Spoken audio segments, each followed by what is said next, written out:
मित्रों नमस्कार। कई बार ये देखा गया कि एक ही काम को करने वाले लगभग 10 अधिकारी या कर्मचारी रिक्रूट कर लेते हैं, लेकिन उन 10 में से एक भी आदमी जिम्मेदारी नहीं लेता कि ये काम मैंने फुल फ्लैज कर दिया है। उदाहरण के तौर पे यदि वेलफेयर के लिए बात की जाए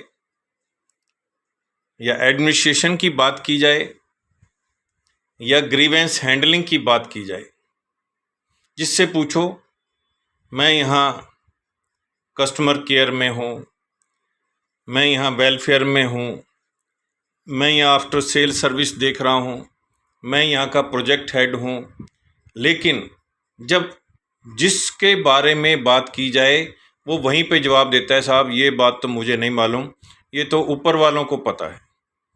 जब 8-10 अफसर, क्लर्क, मैनेजर, इंचार्ज रख दिए गए हैं, फिर ऊपर वालों से क्यों पूछा जाए? आपके पास जवाब नहीं है तो आप जवाब ढूंढ करके दें, पूछ करके दें। जिस कंपनी में जो अपने आप को नंबर 1 कंपनी कहलाए किसी भी चीज़ में, चाहे वो रियल इस्टेट हो, हॉस्पिटल हो, इंडस्ट्री हो, कॉलेज हो, यूनिवर्सिटी हो, नंबर 1 कहलाती है, लेकिन कुछ भी रिकॉर्ड उनके पास नहीं है। एक आदमी को कहेंगे ये 10 दिन में ठीक होगी, एक आदमी कहेगा महीने में ठीक होगी, एक आदमी साल में भी जवाब नहीं दे पाएगा। इसका मतलब तीनों के पास कोई रिकॉर्ड नहीं है किस आधार पे वो ये बात कह रहे हैं। यहाँ पर मैं जहाँ आशियाना आंगन में रहता हूँ, कोई भी चीज़ किसी भी चीज़ के लिए यूटिलाइज हो रही थी, लेकिन आज टेक्नोलॉजी चेंज होने के कारण वो स्पेस खाली हो गया।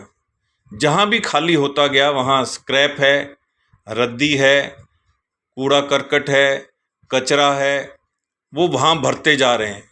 जब वो नहीं था तब वो कहाँ डाल रहे थे कूड़ा कचरा?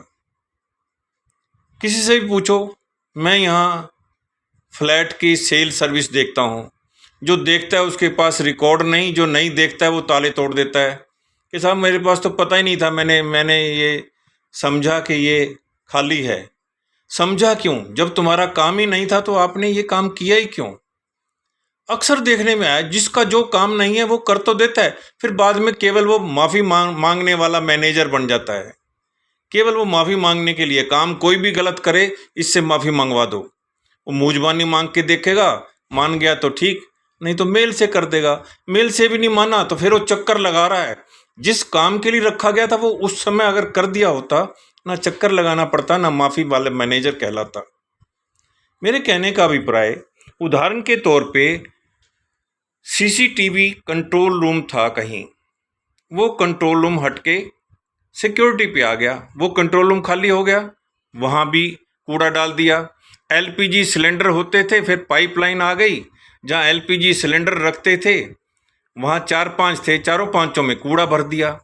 फिर उसके बाद security gate number 2 emergency gate था, वहाँ पर भी कूड़ा भर दिया।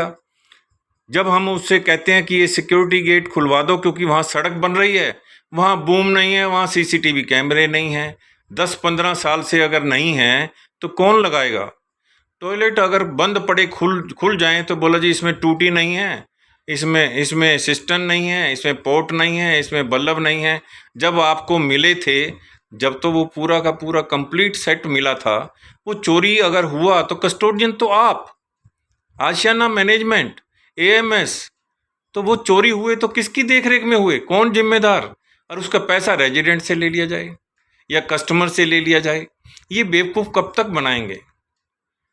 मैं ये देख करके हैरान हूँ। किसी चीज़ को टालने के लिए अगर बहाने चाहिए तो इनसे पूछ लो, जितने मर्जी बहाने पूछ लो।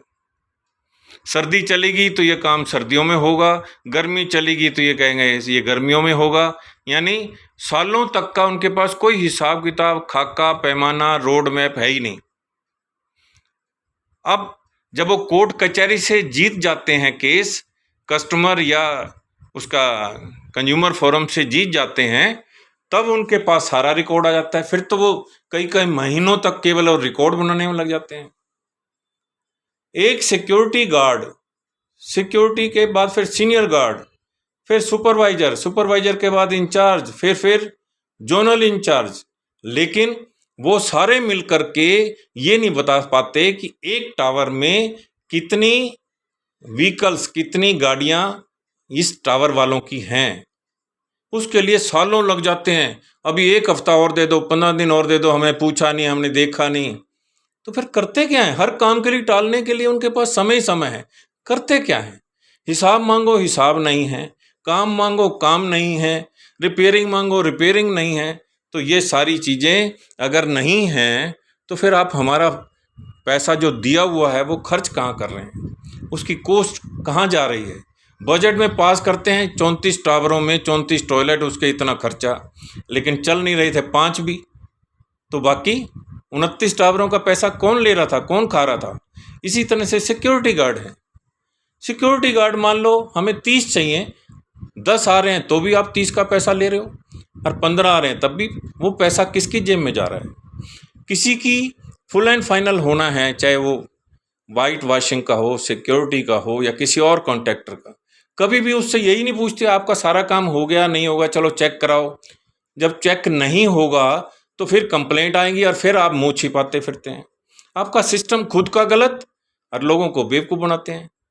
ऐसे ही गैस की सिक्योरिटी रिफंड का कागज़ मैंने दिया और आपने सिक्योरिटी ले ली, उसका रिकॉर्ड रखने में भी सालों, दिखाने में, बताने में लगेंगे। तो फिर आपका तो मिस मैनेजमेंट है। और नंबर 1 कैसे कहलाते हो, किस दावे पे कहते हो आप कि हमारा नंबर 1 है? चाहे वो हॉस्पिटल है, कॉलेज है, इंडस्ट्री है या रियल इस्टेट है। मैं ये जानना चाहता हूँ उस मैनेजमेंट से जो ये काम नहीं कर रहे, और उन्हें बताना भी चाहता हूँ, आता नहीं है तो सीख लो। रोज़ मीटिंग में कह कर के आप अपने आप को धोखा नहीं दे रहे तो किसको धोखा दे रहे हो? कोर्ट कचहरी तो ये कहती है आपको, कंज्यूमर फोरम तो ये कह रहा है कि कस्टमर से जितना पैसा लिया उसका वापस सामान दो या उसको जवाब दो, रिफंड करो। तो हर चीज़ में मोनोपोली थोड़ा चलती है।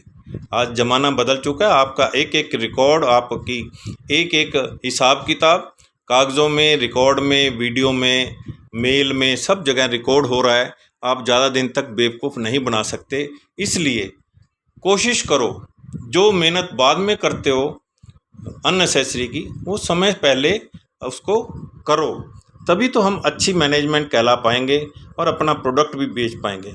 नहीं तो नौबत ऐसी आएगी कि भीख का कटोरा लेकर के घूमते रहोगे, आपको कोई नहीं घास डालेगा, ना ही आपका माल खरीदेगा, ना आपकी सर्विस लेगा। धन्यवाद, शुक्रिया।